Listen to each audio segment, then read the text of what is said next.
Saya nak tanya, kita kadang-kadang sibukkan sampai solat lambat sebab cari apa? Dunia ada tak kat sini? Alami. Siapa pemilik itu?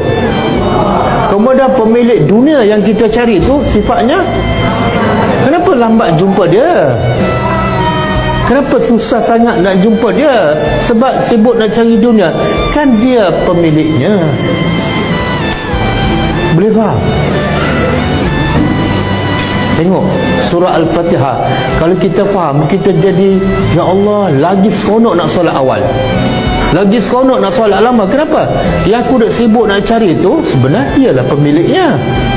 Kemudian sifat dia pula penyayang, pemurah.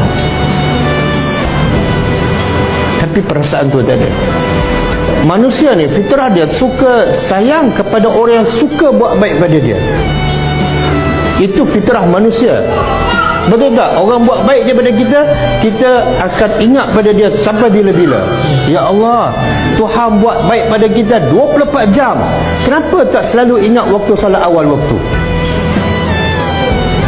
Kenapa tak selalu ingat nak baca ayat Allah, nak faham kata-kata dia? Sebab dia buat baik pada kita 24 jam. Tengok Allah nak betulkan. Kamu nak cari apa ni? Dunia. Aku punya, Rabbul Alamin. Kamu nak cari apa? Kasih sayang. Aku yang maha penyayang. Orang yang jahat pun aku bagi sihat. Orang yang menentang aku pun aku bagi harta.